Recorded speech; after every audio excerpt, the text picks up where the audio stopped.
덕광의 사찰기행. 오늘은 경기도 양평군에 소재한 용문사로 사찰기행을 떠납니다. 양평군은 의와 충의 고장으로 옛 지명은 양건군 지평군으로 불리었는데 양건군의 양자와 지평군의 평자를 합쳐 1908년 양평군으로 불리게 되지요.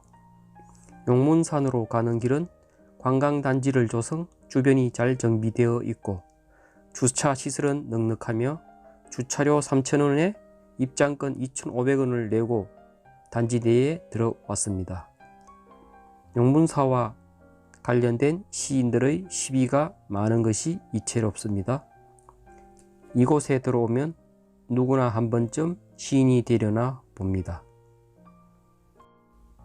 일주문 우측에 양평의병기념탑, 한국민족 독립운동 발상지, 독립운동기념비, 위정척사비가 보이는데요. 조선의 항일운동은 크게 3단계로 전기, 중기, 후기로 나누어 볼 수 있습니다.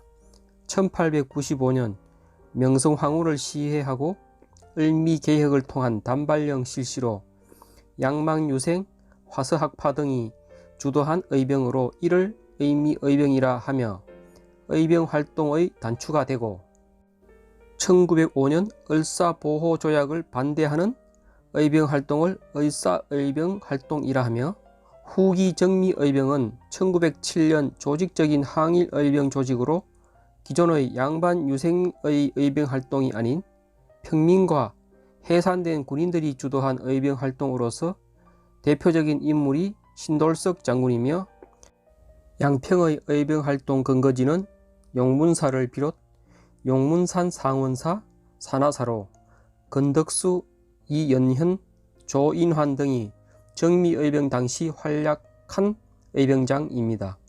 이 사진 잘 아시죠? 미스터 선샤인의 배경이 되었고요.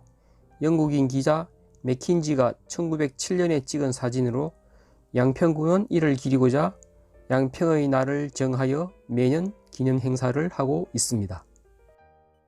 일주문에 도착했습니다. 용문산, 용문사람 편액이 보이고요.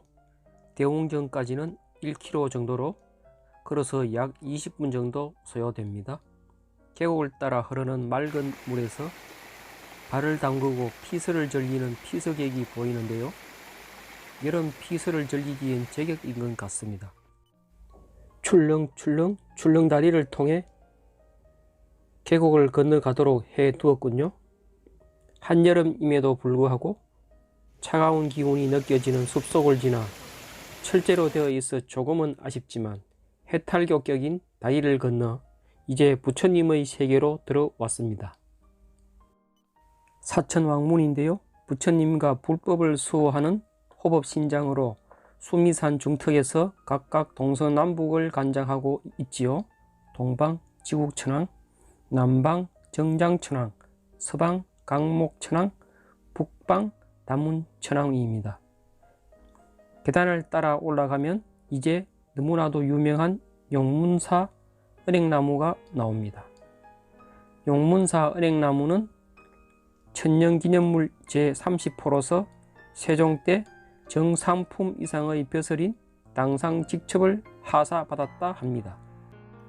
수령 연령은 1100년에서 1500년 된 것으로 우리나라 은행나무 가운데 가장 오래된 것으로 신라고성 의상대사가 짚고 다니던 지팡이를 땅에 꽂았더니 뿌리가 내려 지금의 은행나무라고도 하며 경순왕의 태자인 마이태자가 나라 잃은 슬픔을 안고 금강산으로 가던 길에 심었다고도 합니다.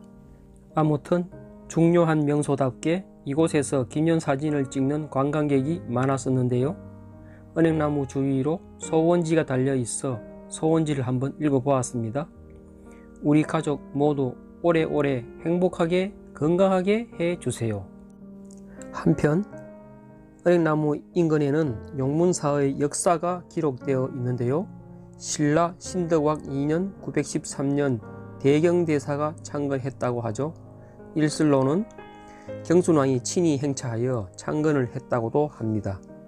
고려 우왕 4년 1378년에 지턴대사가 경천사지 10층 석탑으로 유명한 경천사에서 대장경을 이곳으로 옮겨와 보완했다고 합니다만 현재 남아있지 않습니다. 세종 29년 1447년에 수양대군이 소현왕후 힘씨를 위하여 보전을 다시 지었고 10년 후 세조 3년 1457년에 왕명으로 중수합니다. 그러나 1907년 용문사가 의병활동 근거지로 사용되자 일본 군대의 의병 소탕 작전으로 가람이 모두 불태워지지만 용문사 은행나무는 불타지 않고 용문사를 지켜주고 있습니다. 그 후 치운스님, 태욱스님, 선결스님과 사부대중의 노력으로 중건하여 현재 가람의 모습을 하고 있습니다. 미륵불과 용문사 사적비입니다. 용문사의 역사를 말해주고 있죠. 범종루인데요. 범종루에는 범종, 법고, 목의 운판 등 사물이 갖추어져 있으며 사물은 부처님의 가르침을 널리 전하여 중생을 구제하는 법구입니다. 범종은 새벽에 28번, 저녁에 33번 타종하지요. 우측 끝으로 가면 조월문으로 템플스테이 가는 길입니다. 관음전인데요. 팔각으로 구성된 정각으로서 간세음보살을 주불로 모시고 있습니다. 간세음보살은 세상의 모든 소리를 살피고 고통받는 중생을 제도하고자 하는 보살로 어려움을 처했을 때 명호를 부르면 어디든 놔두시어 어려움에서 벗어나게 해줍니다. 한편 금동관음보살 자상은 강원도 행성군 봉복사에서 모셔왔으며 현재 보물제 1790호입니다. 금향원이고요. 약사 부처님이 모셔져 있습니다. 개금불사가 진행 중인데요. 개금불사는 부처님께 옷을 새로 입히는 불사를 말합니다. 몇 해 전 미얀마 방문 시 금박된 금을 사서 부처님께 직접 붙인 기억이 납니다. 한편 윤달에는 스님에게 가사보시를 하는 불교 의례도 있는데 불설가사 공덕경에 의하면 가사공양을 하면 1000가지 재앙이 없어지고 10,000가지 복이 구름처럼 온다고 합니다. 용문사 3층 석탑입니다. 대웅전에 왔습니다. 대웅전에는 석가모니 부처님과 좌우로 간세음보살, 대세지보살이 모셔져 있습니다. 신중단인데요. 보통 좌측에 있는데 여기는 우측에 있군요.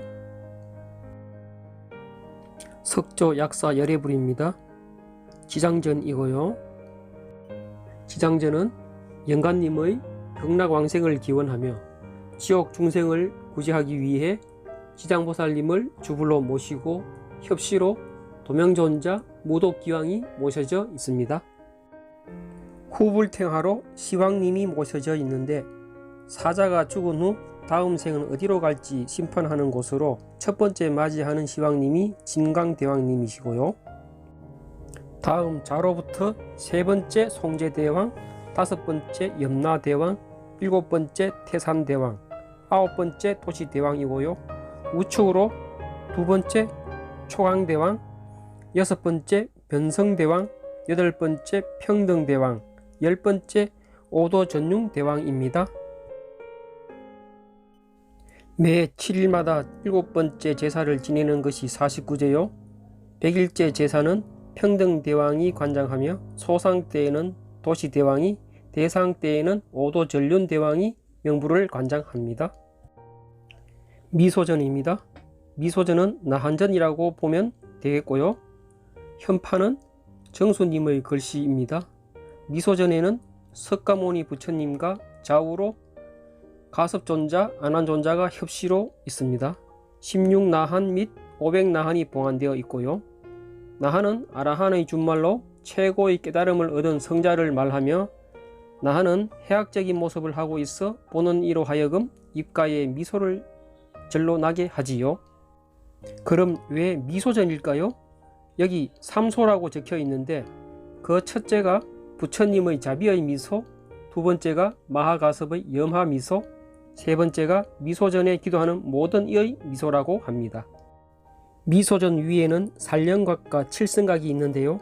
돌계단을 따라 올라가는 우측으로 돌탑과 작은 불상이 놓여져 있어 올라가면서 부처님을 생각하고 돌 하나 얹이듯 경건하게 하라는 뜻이겠지요.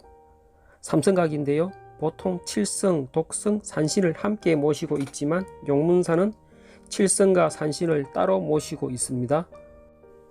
먼저 살령각입니다. 세로 현판으로서 사찰을 수호하는 신으로 산왕대신과 호랑이가 함께 있지요. 여기서 기도를 하면 풍요를 안겨준다고 해서 손에다 지폐가 꼽혀 있는 것을 가끔 봅니다. 칠성각입니다. 칠성각에는 부처님을 모시지 않고 칠성탱화만 보통 있는데요.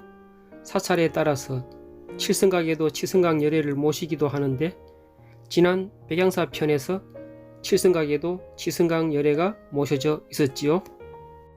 아무튼 칠성탱화는 칠열애와 함께 북두칠성을 상징하는 칠원성군을 호법신으로 묘사한 불화로서 제7성군인 파군성군이 약사열애의 화현이라 하여 칠성신앙은 약사신앙과 결합된 형태로서 치성광 열애를 보면 약합을 들고 있는데 이것을 금륜이라 합니다.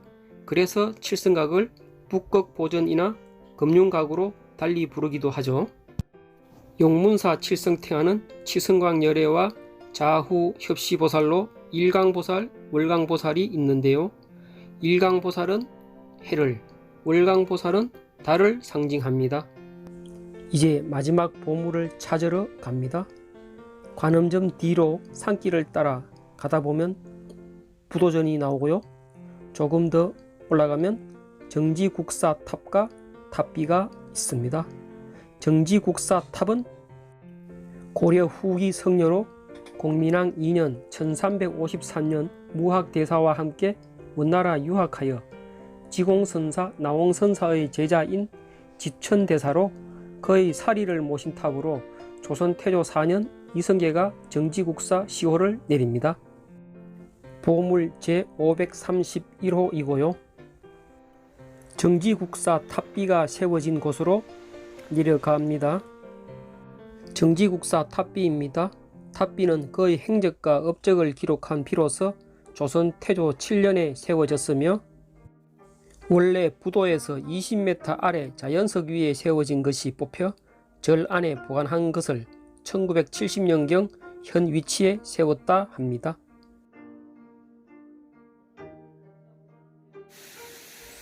템플스테이로 들어가는 선경문이고요. 계곡의 물소리를 들으며 내려와 전통 찻집에서 약차 한 잔으로 양평 용문사의 여행을 마칩니다.